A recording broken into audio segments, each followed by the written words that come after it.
भारत के मानचित्र को यदि आप गौर से देखें तो एक बिंदु ऐसा है जहां भारत की सांसें मानो किसी के हाथ में सिमट कर रह गई है। पश्चिम बंगाल का वह संकरा भूभाग जिसे दुनिया सिलीगुड़ी कॉरिडोर या चिकन नेक के नाम से जानती है।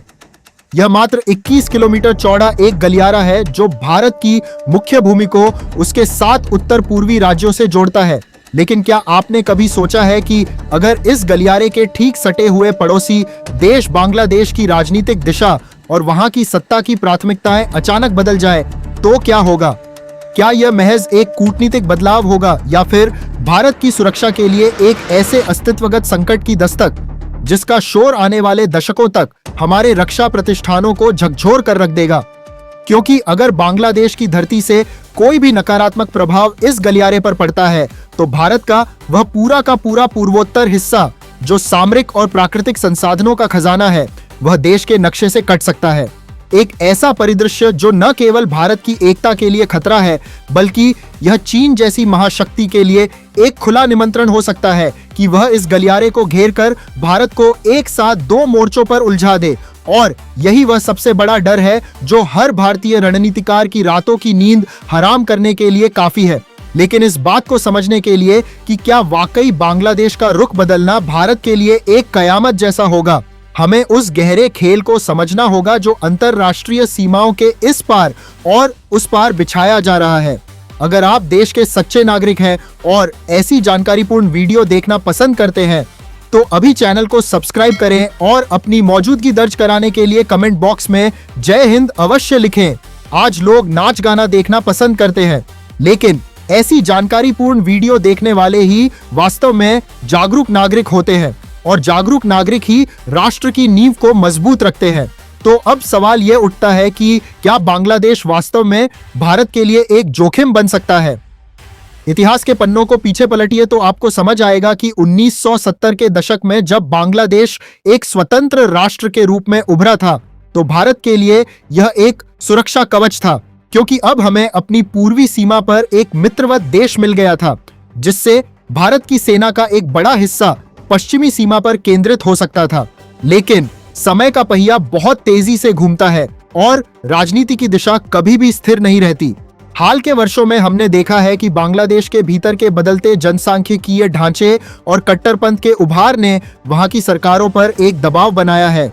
और यदि वहां कोई ऐसी हुकूमत आती है जो भारत के बजाय चीन के पाले में पूरी तरह झुक जाए तो चीन को अपने स्ट्रिंग ऑफ पर्ल्स यानी मोतियों की माला वाली रणनीति को पूरा करने का इससे बेहतर मौका कभी नहीं मिल सकता, क्योंकि चिकन नेक का यह संकरा क्षेत्र चीन के सिलीगुड़ी के करीब होने के कारण उनके लिए हमेशा से एक आंखों की किरकिरी रहा है।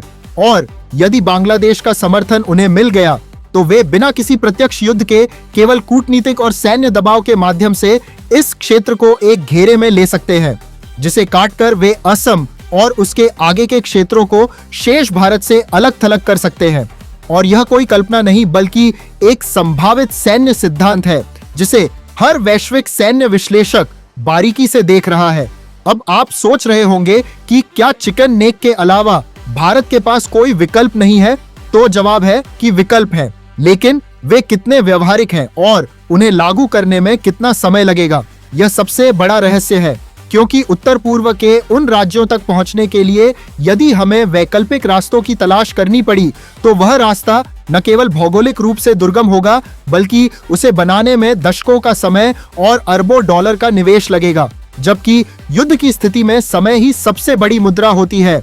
अगर चीन ने चिकन नेक पर दबाव बनाया तो भारत के पास अपनी सेनाओं को उत्तर पूर्व में भेजने की गति आधी हो जाएगी जिसका सीधा लाभ दुश्मन उठाएगा। लेकिन कहानी यही नहीं रुकती, क्योंकि बांग्लादेश की नीति में बदलाव का अर्थ केवल सैन्य घेराबंदी ही नहीं है। इसके आर्थिक प्रभाव भी इतने गहरे होंगे कि भारत की जीडीपी और विकास दर को एक बड़ा झटका लग सकता है, क्योंकि उत्तर पूर्व का तेल, वहां के चाय बागान, वहां के खनिज और वहां से होकर गुजरने वाला व्यापारिक मार्ग सब कुछ इसी गलियारे पर निर्भर है। यदि इसे किसी भी तरह से बाधित किया गया तो पूरे भारत की आर्थिक धमनी पर प्रहार होगा। लेकिन क्या चीन केवल सैन्य लाभ के लिए इतना बड़ा जोखिम उठाएगा? नहीं, चीन का लक्ष्य केवल घेराबंदी करना नहीं, बल्कि भारत की उस बढ़ती हुई ताकत को रोकना है जो आज दुनिया में अपनी एक अलग पहचान बना रही है। वे चाहते हैं कि भारत हमेशा अपने पड़ोस के मामलों में ही उलझा रहे, कभी सीमा पर तो कभी अंदरूनी सुरक्षा में, ताकि भारत के पास अपनी वैश्विक महत्वाकांक्षाओं को पूरा करने का समय ही न बचे। और यही वह जगह है जहां बांग्लादेश की भूमिका निर्णायक हो जाती है। क्या बांग्लादेश को इस बात का एहसास है कि वह एक बड़े वैश्विक खेल का मोहरा बन सकता है, या फिर वहां की राजनीति में हावी होने वाली ताकतें स्वयं भारत के प्रति एक शत्रुतापूर्ण एजेंडा रखती हैं? यह वह सवाल है जिसका जवाब न केवल भारतीय खुफिया एजेंसियों को तलाशना होगा, बल्कि देश के नीति निर्माताओं को भी एक कठोर कूटनीति के साथ तैयार रहना होगा। लेकिन यहाँ एक और ट्विस्ट आता है। क्या यह मुमकिन है कि हम जिस सुरक्षा की बात कर रहे हैं वह केवल एक डर है, या इसके पीछे कोई वास्तविक आधार भी है? क्योंकि बांग्लादेश के साथ भारत का संबंध केवल भौगोलिक नहीं बल्कि सांस्कृतिक और ऐतिहासिक भी है, और दोनों देशों की अर्थव्यवस्था एक दूसरे से काफी हद तक जुड़ी हुई है। क्या बांग्लादेश सच में भारत से दुश्मनी मोल लेकर अपनी अर्थव्यवस्था को बर्बाद करने का रिस्क उठाएगा? यह एक ऐसी पहेली है जिसका हल समय के गर्भ में छिपा है, लेकिन रणनीतिकार कहते हैं कि तैयारी हमेशा सबसे खराब स्थिति के लिए होनी चाहिए। और सबसे खराब स्थिति यही है कि कल यदि बांग्लादेश की सरकार का रुख भारत के विपरीत हो गया तो भारत क्या करेगा? क्या हम वहां के भीतरूनी राजनीतिक समीकरणों को इतना जानते हैं कि हम स्थिति को नियंत्रित कर सकें, या हम केवल बाहर से देखते रह जाएंगे? यह वह मुद्दा है जिस पर भारतीय विदेश नीति को और अधिक आक्रामक और सूक्ष्म होना होगा। याद रखिए, दुनिया में भूगोल कभी नहीं बदलता, लेकिन भूगोल की राजनीति हमेशा बदलती रहती है, और जो देश इसे समय रहते नहीं भांपते उन्हें अपनी संप्रभुता की एक बड़ी कीमत चुकानी पड़ती है। लेकिन असली खेल अब भी शुरू होता है, क्योंकि अगर हम उत्तर पूर्व की ओर देखें तो वहां के अलगाववादी गुटों और विदेशी ताकतों का एक पुराना नाता रहा है, और यदि बांग्लादेश की नीति बदली तो इन गुटों को वहां के जंगलों में फिर से शरण मिलने लगेगी, जिससे भारत को एक साथ दो मोर्चों पर लड़ना पड़ सकता है। एक तरफ तो चिकन नेक को सुरक्षित रखने का सैन्य दबाव, और दूसरी तरफ अपने ही राज्यों के भीतर उपजी आंतरिक सुरक्षा की समस्या, जो कि किसी भी सरकार के लिए एक दुस्वप्न से कम नहीं है। अब आप सोचिए कि भारत के नागरिक के तौर पर हमें इस पर क्यों सोचना चाहिए, क्योंकि सुरक्षा केवल सीमाओं पर तैनात सैनिकों की जिम्मेदारी नहीं है। यह उस जागरूकता का नाम है जो हर नागरिक में होनी चाहिए, ताकि हम अपनी सरकार से सही सवाल पूछ सकें, हम अपनी विदेश नीति में पारदर्शिता और मजबूती की मांग कर सकें, क्योंकि अंत में यह हमारे देश का भविष्य है। हमारी आने वाली पीढ़ियां इसी सुरक्षा के दायरे में सुरक्षित रहेंगी।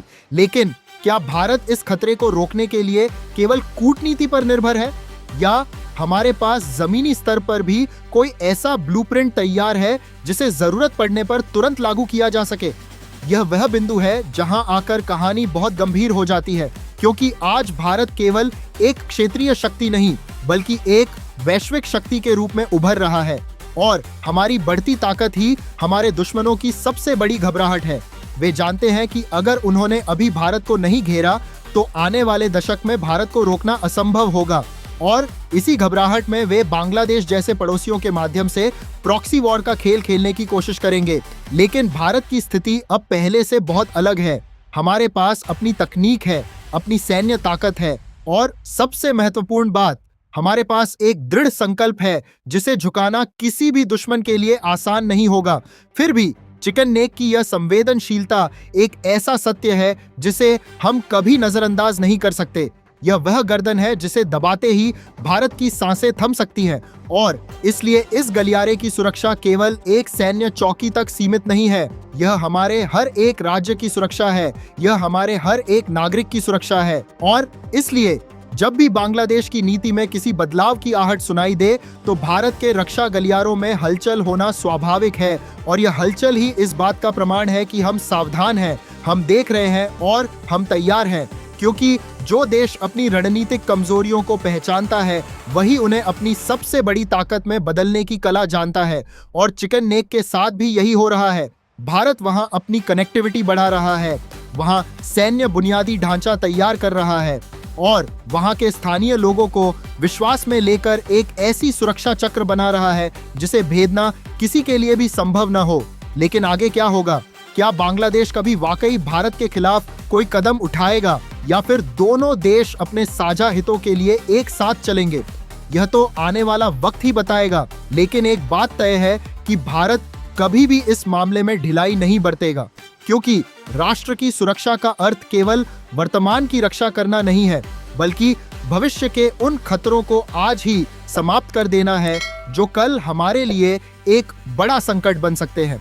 और इसी दूरदर्शिता के साथ भारत अपनी उत्तर पूर्वी नीति को संवार रहा है, ताकि चाहे स्थितियां कैसी भी बदलें, चाहे पड़ोसी के इरादे कैसे भी बदलें, भारत की एकता और अखंडता पर आंच न आए। लेकिन यहीं पर एक और प्रश्न खड़ा होता है, क्या दुनिया के बाकी देश, विशेषकर अमेरिका और अन्य विकसित शक्तियां भारत के इस संकट को समझती हैं, या वे भी अपनी रणनीतिक सुविधा के अनुसार भारत के साथ खेल खेल रही हैं?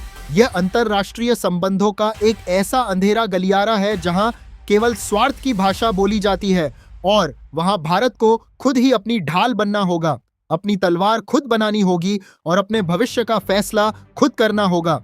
क्योंकि अंततः इतिहास उन्हीं को याद रखता है जो अपनी सुरक्षा के लिए स्वयं खड़े होने का साहस रखते हैं। और आज भारत उसी साहस की राह पर चल रहा है, जो चिकन नेक की सुरक्षा को सुनिश्चित करने के लिए किसी भी सीमा तक जाने के लिए तैयार है।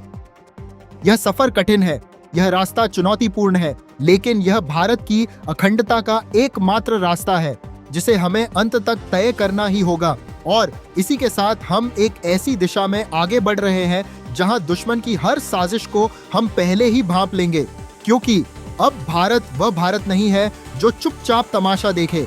अब भारत वह है जो अपने हितों की रक्षा करना बखूबी जानता है। और चाहे बांग्लादेश हो या कोई और, भारत के साथ संबंधों का पैमाना केवल राष्ट्रहित के तराजू पर ही तोला जाएगा। और यही वह नई सोच है जो आने वाले समय में दक्षिण एशिया के पूरे भू राजनीतिक मानचित्र को बदल कर रख देगी।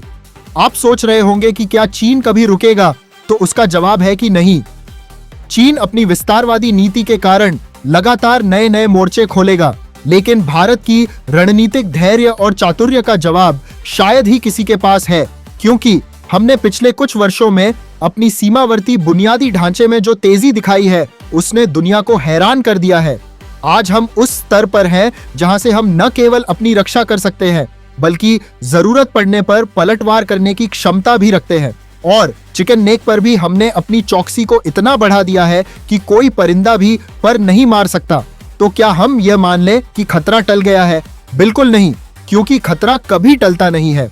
खतरा केवल अपना रूप बदलता है, और हमें उस बदलते रूप को पहचानने की क्षमता विकसित करनी होगी। यही वह निरंतर सतर्कता है जो हमें बाकी देशों से अलग और सुरक्षित बनाती है। और इसलिए यह वीडियो केवल एक चेतावनी नहीं है, बल्कि एक विश्लेषण है उस सच्चाई का जिसे हर भारतीय को जानना चाहिए, ताकि हम न केवल जागरूक बने रहें, बल्कि देश की सुरक्षा के प्रति अपनी जिम्मेदारी को भी समझें। क्योंकि अंततः लोकतंत्र में सबसे बड़ी ताकत जनता की जागरूकता ही होती है, और जब जनता जागरूक होती है तो सरकारें भी अधिक सतर्क और जवाबदेह होती हैं। और यह सतर्कता ही वह कवच है जो हमारे देश को आने वाली हर मुसीबत से बचाकर रखेगी। भले ही वह चिकन नेक जैसा कोई संकरा रास्ता हो या फिर दुनिया का कोई भी जटिल भू राजनीतिक संकट, हम तैयार हैं, हम जागरूक हैं और हम अडिग हैं अपनी सीमाओं की रक्षा के लिए और अपने भविष्य के निर्माण के लिए। क्योंकि जो राष्ट्र अपने इतिहास से सीखता है और अपने वर्तमान को संभालता है, वही दुनिया के भविष्य पर राज करता है। और भारत का भविष्य आज बहुत उज्जवल और सुरक्षित हाथों में है। बस हमें इस एकता को बनाए रखना है, हमें अपनी इस रणनीतिक सोच को और अधिक विकसित करना है, ताकि कोई भी पड़ोसी, चाहे वह बांग्लादेश हो या कोई और, हमारी एकता के सामने आंख उठाने की जुर्रत न कर सके। और यह तभी संभव है जब हम हर उस घटना पर नजर रखें जो हमारे देश की सीमाओं के आसपास घट रही है, चाहे वह नीतिगत बदलाव हो या सैन्य जमावड़ा। हर खबर के पीछे का सच हमें जानना होगा, क्योंकि जानकारी ही सबसे बड़ी ताकत है, और यही वह ताकत है जो हमें कल के युद्धों के लिए आज तैयार करती है। तो चलिए इस सफर को जारी रखते हैं और उन अनछुए पहलुओं को समझते हैं जो चिकन नेक की सुरक्षा को एक वैश्विक मुद्दा बनाते हैं। क्या आपने कभी सोचा है कि चिकन नेक के पास के जंगलों और वहां की भौगोलिक बनावट का इस्तेमाल कैसे किया जा सकता है? वहां नदियां हैं जो मानसून में अपना रास्ता बदल लेती हैं। वहां घने जंगल हैं जहां छिपकर हमला करना आसान है और वहां का इंफ्रास्ट्रक्चर इतना नाजुक है कि एक मामूली सी प्राकृतिक आपदा भी पूरे संचार तंत्र को ठप कर सकती है। ऐसे में दुश्मन को तो बस एक मौका चाहिए और यही वह मौका है जिसे हमें कभी नहीं देना है। इसलिए वहां की सड़कों का चौड़ीकरण, वहां नए पुलों का निर्माण और वहां के सैन्य कैंपों का आधुनिकीकरण अब एक निरंतर प्रक्रिया बन चुका है। लेकिन क्या यह काफी है? शायद नहीं। हमें वहां के स्थानीय लोगों की मानसिकता को भी जीतना होगा, क्योंकि एक खुशहाल और समृद्ध उत्तर पूर्व ही भारत की सबसे बड़ी सुरक्षा दीवार है। अगर वहां का नागरिक भारत की मुख्यधारा से जुड़ा महसूस करेगा तो कोई भी दुश्मन उन्हें बहका नहीं पाएगा और यही वह सबसे मजबूत सुरक्षा है जिसे कोई भी नहीं तोड़ सकता। इसीलिए भारत सरकार आज उत्तर पूर्व के विकास पर इतना जोर दे रही है। यह केवल एक आर्थिक योजना नहीं है, यह एक बहुत बड़ी रक्षा नीति है जिसे बहुत कम लोग समझ पाते हैं। विकास ही वहां की सुरक्षा है और जब वहां का युवा अपने भविष्य के प्रति आश्वस्त होगा तो वह अपने देश की रक्षा के लिए सबसे पहले खड़ा होगा। यही वह मूल मंत्र है जो हमें आने वाले समय में चिकन नेक के सभी खतरों से बचाएगा और यही वह रास्ता है जो हमें एक सुरक्षित भारत की ओर ले जाएगा। अब आप देख सकते हैं कि कैसे बांग्लादेश की नीति में बदलाव का मुद्दा हमारे लिए केवल एक कूटनीतिक चुनौती नहीं बल्कि एक व्यापक सुरक्षा रणनीति का हिस्सा बन गया है और इसी गंभीरता के साथ हमें इस मुद्दे को देखना होगा। और अंत में याद रखिए कि देश की सुरक्षा केवल हथियारों से नहीं बल्कि हमारे इरादों की मजबूती से होती है और हम भारतीय अपने देश की 1 इंच जमीन भी किसी दुश्मन के हाथों में नहीं जाने देंगे। यह हमारा संकल्प है और यही हमारी पहचान है। इस निरंतरता को आगे बढ़ाते हुए यह समझना अब अनिवार्य हो जाता है कि आखिर बांग्लादेश की वह कौन सी अदृश्य कूटनीतिक शतरंज है जो भारत के लिए आने वाले समय में सबसे बड़ी चिंता का विषय बन सकती है। क्योंकि जब हम चिकन नेक की सुरक्षा की बात करते हैं तो अक्सर हम केवल सैन्य ठिकानों और बंकरों की ही चर्चा करते हैं, लेकिन असल खतरा उन अदृश्य समझौतों में छिपा है जो बंद कमरों में तय होते हैं। क्या होगा